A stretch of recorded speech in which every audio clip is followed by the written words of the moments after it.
Ladies and gentlemen, we have a special edition of the Players NIL podcast.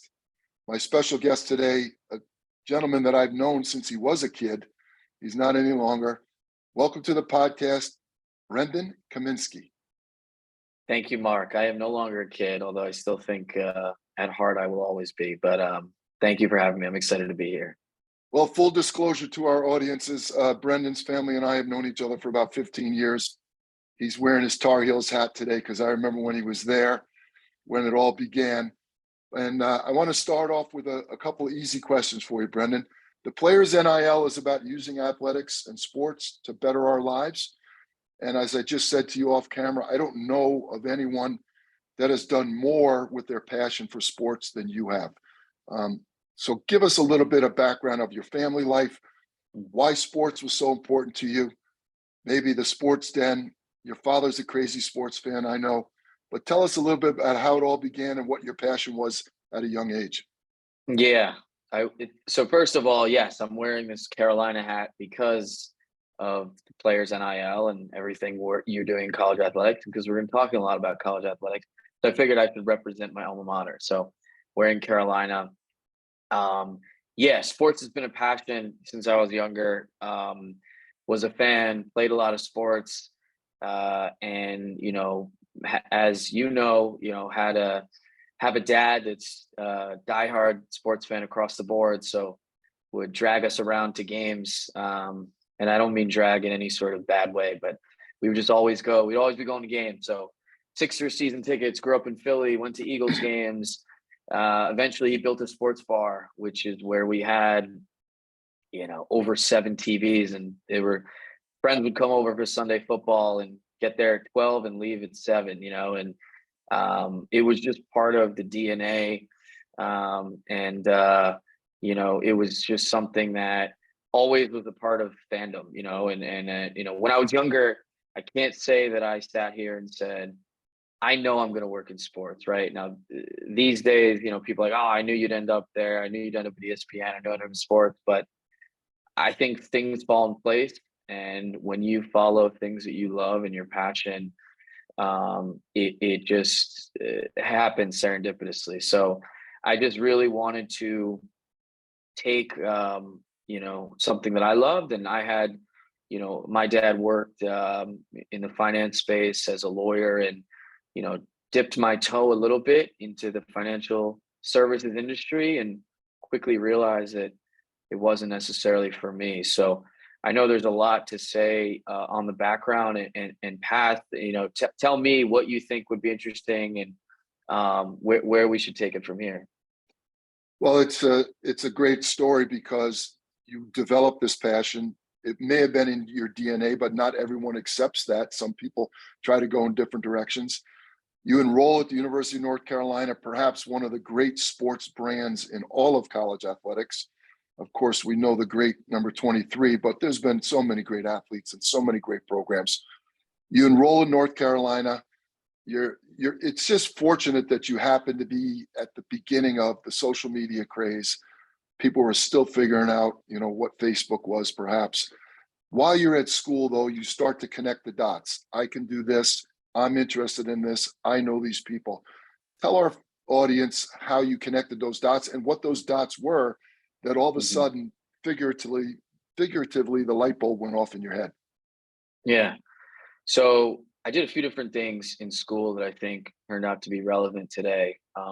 Maybe more than a few things, but as far as the social media and the marketing, I was an EA Sports campus representative, and there was a nationwide campaign to drive people to a Facebook app that EA Sports developed, and every school could drive people to that app, right? And when you drove people to the app, you voted for your school. So if Mark, you were a friend of mine at UNC, I'd say, Mark, go to the app on EA Sports, say you're from North Carolina, that'll register a point. And every school could do that.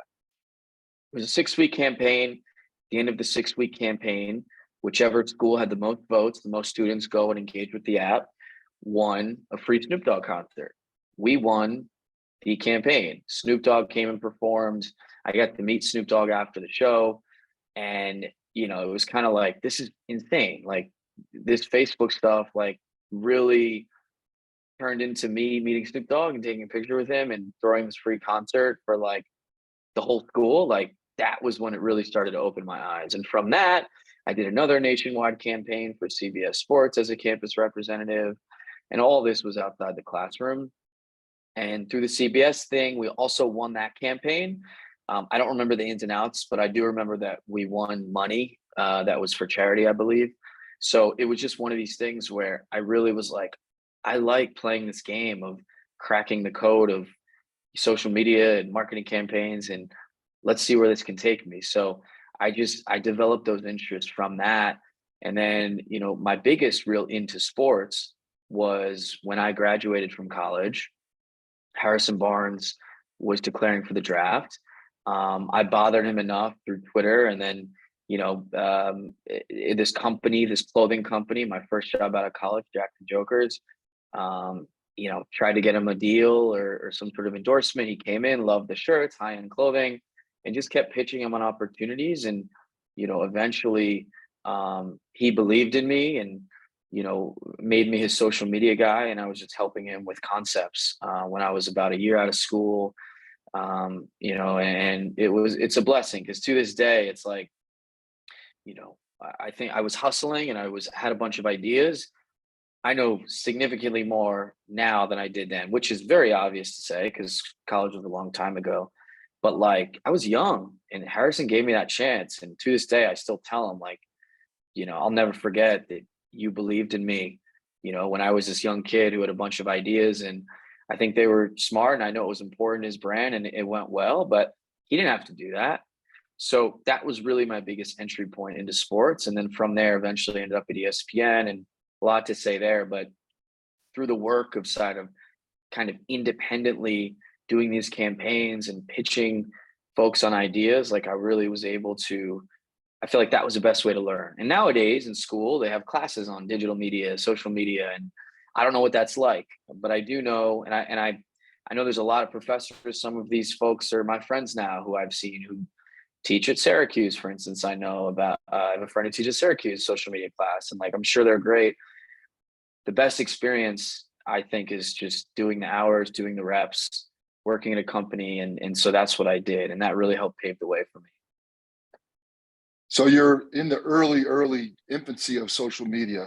There's no classes, there's no mentors, there's no precedent for what you're doing. You're totally entrepreneurial out there on an island. But what was it that, what did you use? How did you figure out what worked and what didn't work? Was it just trial and error? Were there mentors of some type? Who did you follow? Yeah. Who were you trying to emulate? What was your mindset Yep. in those early Harrison Barnes days? Yeah, I think a lot of trial and error. I think I was a personal user, so I would do stuff on my own and just learn more. But really, Gary Vaynerchuk, in the beginning, I read, his first, this was in 2012, 2013, but he had a few different books. One of them I remember was called Crush It. I don't remember what the others are called, but I read 2 or 3 of his books. I started consuming a lot of YouTube content of him. And, YouTube generally was a platform where I was able to learn a lot. Another guy named Dave Kerpen, who has a company called Likeable Media, who I candidly haven't followed recently. So I don't know if it's still called Likeable Media or something else, but like they wrote books about social and I read it and I thought it was super interesting. And I thought I wanted to apply this to something that I love doing because I thought there was a big opportunity. I thought in the athlete space and the talent space, there was something there. And so I just started to dive into that. So it was really that. And then, I would read on social, I'd read on Twitter things. I would, subscribe to a few different newsletters. I'd read TechCrunch. And just became very curious. But I will say that those 2 people are the ones that come to mind. Their books were very helpful, and the more you consume, the more addicting it became to me to learn more and more. So I think it was a combination of the reps and the education from those people. It's great advice, and I think I can draw a parallel now to where we are today. So we're 20 months into name, image, and likeness, NIL as it's referred to, which has empowered student athletes to monetize their personal brand, create a brand. In the first year of NIL, 70+% of the deals were based on social media posts. That may come down over time, but it's still the majority of the majority of NIL deals are based on social media.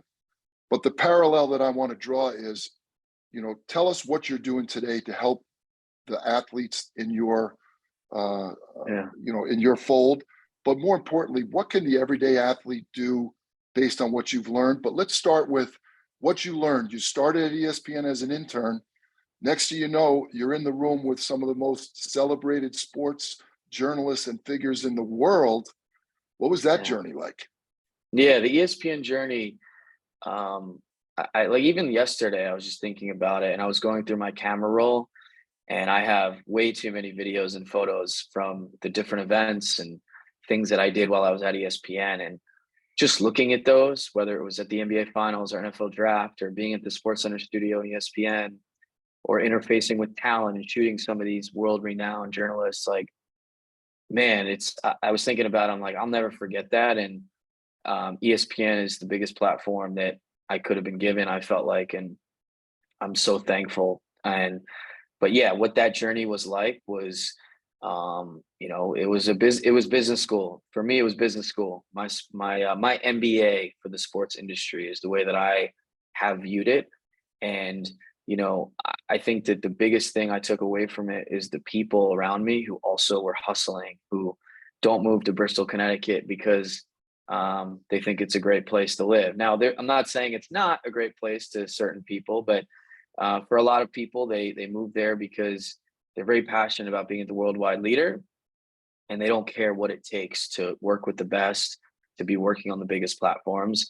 And so I was able to meet some of the brightest people in the industry that still to this day are friends, and still to this day I work with and collaborate with, and can become a client or can become a partner. And I think that is what the best part about it was. But yeah, for me, I started out working on ESPN college football, tweeting for them on Saturdays. And, where I ended was, really helping to manage social media for some of the biggest stars at ESPN, and Stephen A. Smith and Adam Schefter and Adrian Wojnarowski and Jalen Rose. And I mean, a million others. There's a lot of names that I don't want to forget, but I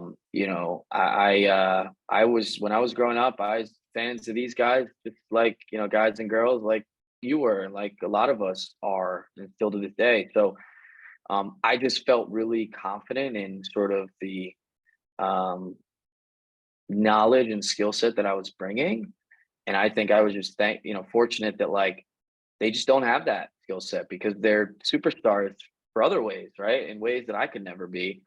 But I just had confidence in advising them on social and giving content opportunities to them, and seeing the numbers and seeing it work and seeing them, see that it resonates. So that journey of starting on tweeting for an ESPN college football account, and then, doing the NBA finals, filming Stephen A. Smith on the biggest stage after the biggest games. And after, Kyrie Irving hits that shot against the Warriors, like, man, I really never would have imagined that. And, but I think it just comes down to, if you really follow what you love and you really, you work hard at it, things will play out. And I never really forecasted doing that. I just forecasted, I was like, the Snoop Dogg thing was fun. And I just was able to meet Snoop Dogg through this EA Sports campaign. Like, where else can it take me? And I'm still on this journey. I'm still figuring it out, and I'm enjoying it.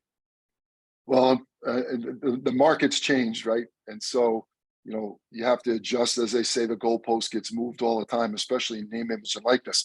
You've been in name, image, and likeness way before it was authorized in college, because you were doing social media for talent that was monetizing their brand. You launched a company called Be Known. I love the name, by the way. It's Thank you. Brendan Kaminsky, so Be Known. Love that, BK. So tell us about Be Known. What do you do Yeah. for people? What have you learned? What is your business like? Yeah. So after I was at ESPN about 2 years ago, I think it was last month, I started an agency, and the agency is defined as a branding and social media agency. So, at its core, a lot of what we do is help folks grow on social, engage on social, across all accounts: Instagram, Facebook, Twitter, TikTok, YouTube, LinkedIn, whatever else comes out next.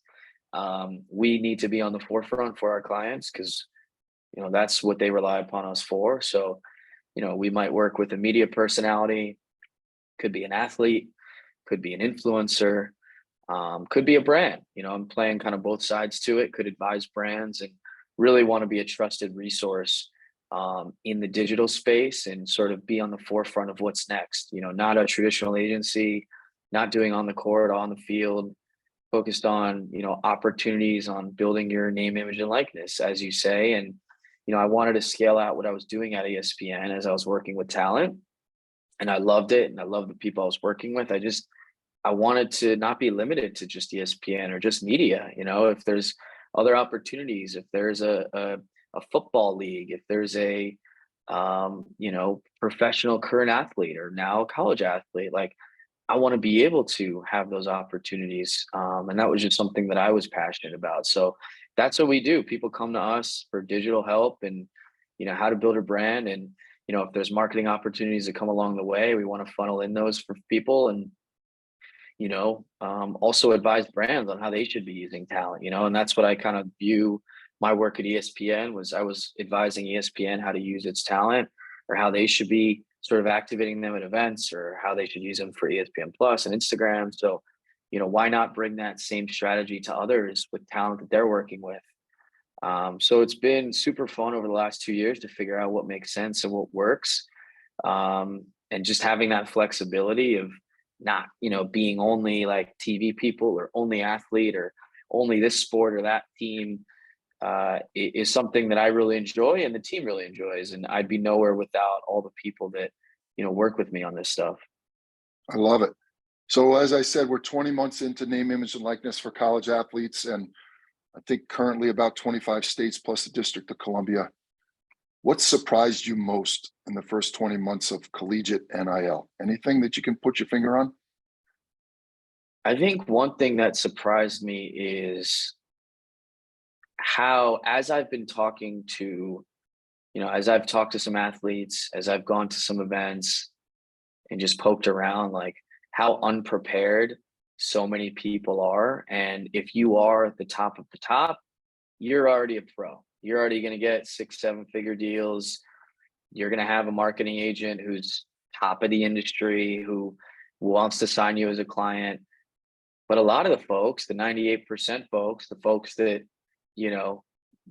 aren't getting the big checks, but have a big opportunity, need a resource like the Players NIL. And it's like, there's no better time for it. So it's incredible to watch you do what you're doing because it's just, the opportunities are endless. Because I've talked to I remember talking to a few athletes when I spoke to these football players a year or two ago, and they had access to a platform that their school had licensed, but they're like, oh yeah, I think we signed a deal with them. I don't really know. And like, I don't even know how to use it. Right. So it's like, even if you have a platform, you don't even know what the opportunities are. And so I think that, I think people didn't really factor that in and realize that, hey, just because from day one you can monetize yourself doesn't mean that you know what you're doing, and doesn't mean that you have the education and resources to do so. So I think just the learning curve that's come with it, the wild, wild west aspect to it, how it seems like laws are changing here and there, and there's not really, it seems like the rules are kind of gray and blurred. I think that those sort of are what surprised me. And, I think it's unfortunate when you have, NIL comes out, it's a huge story, and everyone is talking about how this is a game changer. And it is a game changer. But then you have all these kids that are like, well, wait, how do I get something from that? And they don't have resources like the Players NIL. There's so many folks that don't know that people like me and you exist that could help them. And then how do you create that bridge and how do you leverage it? So, I think it's a gift and a curse, but it's surprising how much more education there really is needed. And I know it's something you and I spoke to even externally from college athletes, just people generally. Oh, NIL, what's that? If you're not in sports. So I think the education piece, people just understated. Yeah, well, I appreciate you commenting on that because I think it's true also. And obviously that's what we built our business on. So we're coming to the last couple minutes here. So this is soundbite time. So, our audience is the 98% that aren't afforded those big time representatives like Be Known Agency. But Give me 2 or 3 bullet points. Give me some sound bites, advice. And I think it's going to revolve around the work ethic thing, which is what you just showed us. But give us some idea about what you would suggest if you had a chance to talk to a young athlete and their family. Mhm. Number one, you never know where something might go. You never know where a coffee meeting, where a party, where a phone call might get you. And when you're in this position and NIL is so new, take risks, take opportunities, meet people and speak to people that otherwise maybe you weren't as motivated to speak to, because there's a lot of people that are trying to become your friend or try to help you in this NIL space. And, sometimes just being a good person and showing that you're available is everything. So I think it's one thing to sit around and say, oh, I don't know what to do. I don't know what to do. It's another thing to reach out to people, right? To look on LinkedIn, to look on Twitter and Instagram and try to find thought leaders and even reach out, oh, here's Mark or here's Brendan. They seem to, it's not easy necessarily to find the right person, but like, imagine if a college athlete like proactively reached out to a brand. It usually doesn't happen that way. Or imagine that leads to something. So I'd say that's number one. Number two, and I've said this before, and it just resonates so much with me. It's not what you know. Everyone says it's not what you know, it's who you know. And I say it's not who you know, it's who knows you, who knows your work ethic, who knows really Mark Hesteser, Brendan Kaminsky, and what they're about, right? Because we meet people all the time, and nowadays, like you say someone's your friend, and it's like you met that person one time on Instagram and had a short conversation on it, and they don't really know you. And it's the beauty of it, because now everyone's accessible, but people don't really know.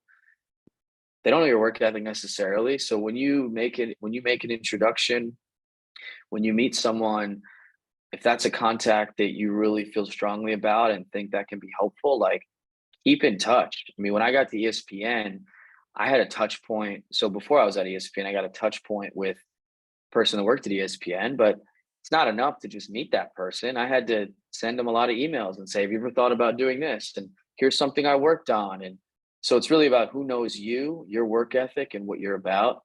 And I just always think about that.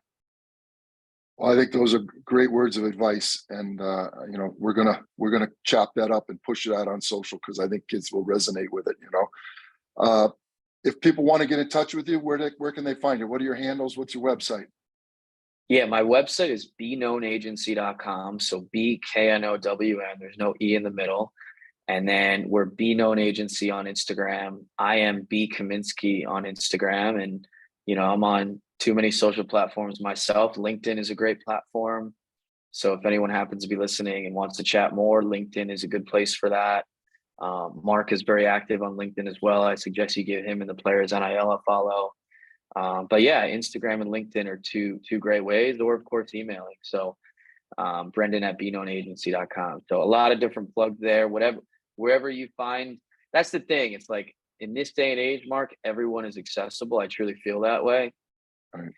And so, obviously if you're LeBron James, or Jay-Z or something like that, it's there's level to it, but if you're trying to get to brand people behind the, like, it's not as hard as it once was. So you should be able to find us. Just funny to me that email is so passe, so old school. Yeah, I know. I do still love email, but it is funny. Yeah. Brendan, you've been a great guest. My hat's off to all that you've accomplished. I'm excited to watch what you're going to do in the future. Thank you for letting me be part of the journey and follow you. I wish you nothing but success to you and the Be Known Agency Group. Thank you for being my guest today. Thank you so much, Mark. I really appreciate it.